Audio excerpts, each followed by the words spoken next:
Can Rainer only win when he's down 0-2? Is Serral addicted to the Nidus? And why do people knock on wood? All of these questions will be answered in today's episode of StarCraft Today. StarCraft Today. Your favorite StarCraft news show. Last Friday, TSL 9 continued offline with 12 of the world's most elite players flying over to the Netherlands to compete for the $40,000 prize pool.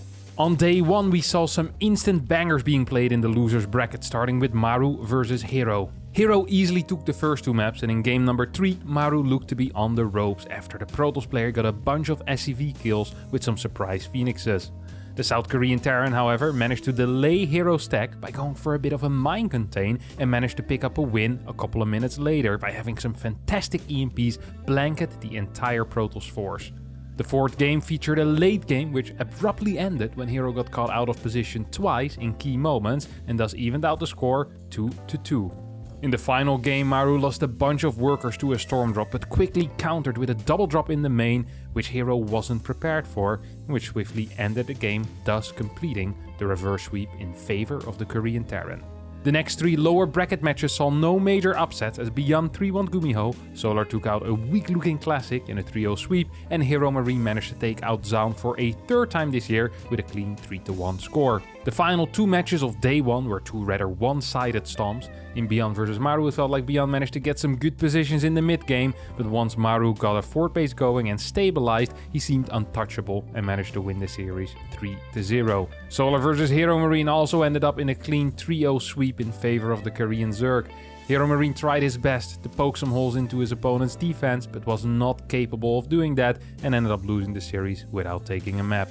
Day 2 of the TSL 9 offline final started with Rainer picking Protoss vs Serral in his winner bracket semis. Serral managed to hide an Overlord, which allowed him to scout the double Stargate Phoenix transition that Rainer was opting for. Not only did the Overlord scout the double Phoenix stack, it also provided some crucial vision to allow the Nidus Worm to be planted in Rainer's main base. Rainer tried his best to defend, but with 12 queens in your main, that often is a tad difficult. After that first game, Rainer swapped back to Zerg, but despite the race change, Serral did not switch strategy, as for a 2nd time in a row the Finnish player went for a Roach Nidus play. Rainer defended well initially, but took too much eco damage and did not have sufficient Roaches in position for the 2nd Nidus that finished up in the main base, giving Serral a 2-0 lead. The next 2 games we saw Rainer play a Roach into Mutastal, which gave him 2 easy looking wins and tying up the series 2-2.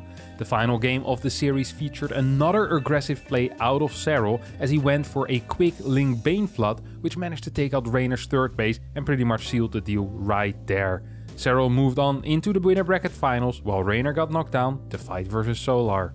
The 2nd winner bracket semifinals was between Lambo, who replaced Time, and Showtime, who also has the word time in his name. The series started out with a 1-1 after 2 low-gas mass gate unit games out of the Protoss. In the 3rd game we witnessed a successful Mutalisk opener out of Lambo, but despite that success, Lambo's follow-up push got stopped, which in turn eventually led to a Showtime victory. The final game of the series featured a Link Flood with a bunch of drones being pulled at the same time, and although Showtime did not scout it, his response was sufficient to hold. The game ended up going on for another 13 minutes or so, but at the 16-minute mark, Showtime finally managed to close out the game and win the series 3-1. Moving back down to the lower bracket, we saw Solar take on Rainer. This time Rainer decided to stick with Zerg, but the results were fairly similar, as he lost the first 2 games at rapid speed. The 3rd game was looking rather bleak for the Italian Zerg as well, until he took a brilliant defensive fight while taking up to a quicker +2 attack and pretty much straight up won the game. Rainer managed to win game 4 as well. After a clean 12 pool defense, we saw Rainer repay the favor by 12 pooling Solar himself. Solar's defense was a lot less solid, which put Rainer in a massive lead. Solar tried to go for a greedy play to get back into the game, but a solid +1 Roach attack managed to win Rainer the game and the series. The Maru vs Lambo series was a little bit more one-sided, as we saw Lambo play some fantastic early games, but falling apart to the superior mid and late game play out of the Korean Terran, who managed to win with a 3-0 clean sweep. Maru's next match would be versus Rainer in the lower semifinals. For a 3rd time in a row, Rainer only managed to start winning maps after going down 0-2. as in the third game the Italian showed a dominant early game which he leveraged into a mid to late game lurker attack. The fourth game ended in a similar way, meaning that the series was all tied up, with only Stargazers left to play. And on Stargazers, the Terran favorite map, we saw an unleashed Maru open up with a unique 2-starport battlecruiser into a quad orbital build.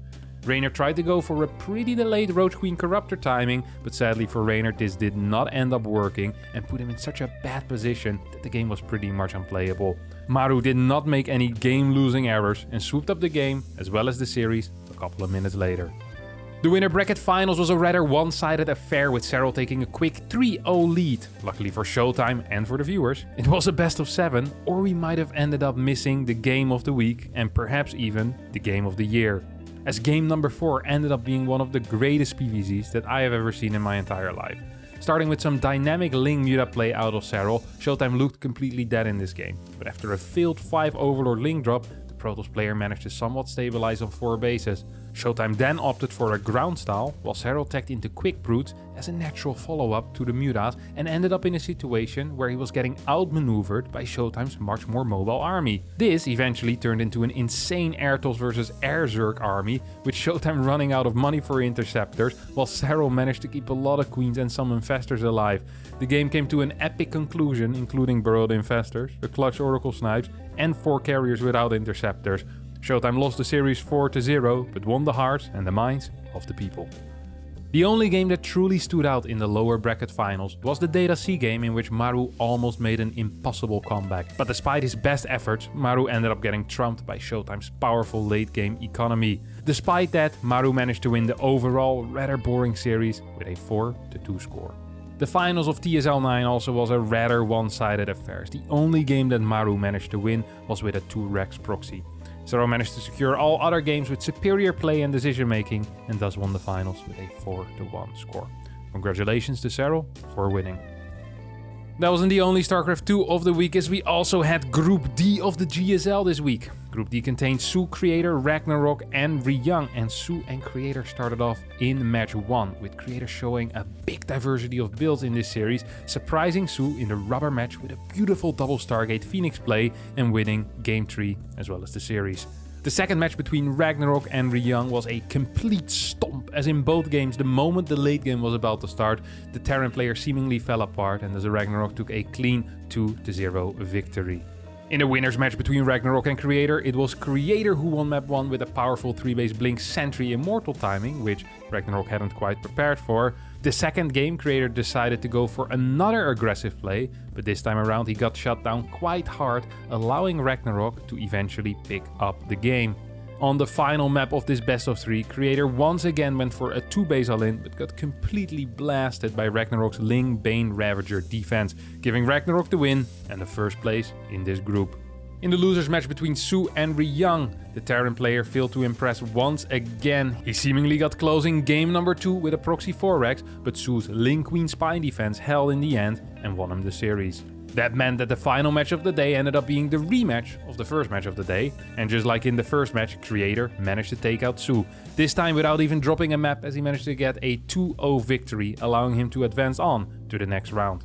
As every week, we also had 3 ESL Open Cups starting on the Sunday in Korea, in which Cure managed to take out Dark with a 3-2 score in the finals. Over in Europe, we saw MaxSpecs destroy Harstem with a clean 3-0 sweep in less than 25 minutes. And over in America, Trigger took his first ever ESL Open Cup victory, destroying Nightmare 3-1 in the finals. That brings us to this week's clip of the week, in which we see Maru with some extremely tight Marine pickups in the final fight of his game against Raynor on Data C. These Mutas, they really just did absolutely nothing. Obviously, Maru's upgrades were decent on the bio. The Mutas, they had 0-0 upgrades. The Ling Bane was trailing in upgrades. It felt like an invincible Terran army. Some great control out of Maru, showing once again that he definitely has the greatest control out of any Terran in the world. And that leaves us with just one question. Why in the world do people knock on wood? Well, sadly there's not one good catch-all explanation, as there seem to be many reasons and variations of the knocking on wood. In English folklore, people would go to the woods to talk privately and would knock on wood so the evil spirits in the trees wouldn't be able to hear the communication. Another explanation is that you would call upon good spirits or fairies in the trees to give you luck. There's also many other local variations. In Egypt, for example, the phrase Emsek el Kashab means hold the wood and is used when mentioning good luck that has been had in the past or hopes that one has for the future. Well, with this completely useless fact, I will leave all of you. Thanks all so much for watching this week's episode of StarCraft Today. If you did enjoy it, please don't forget to hit the like button, subscribe to the channel, and tell me in the comments down below if you guys knock in wood in your country as well, and what does it mean and why do you do it. Thanks so much, and bye bye.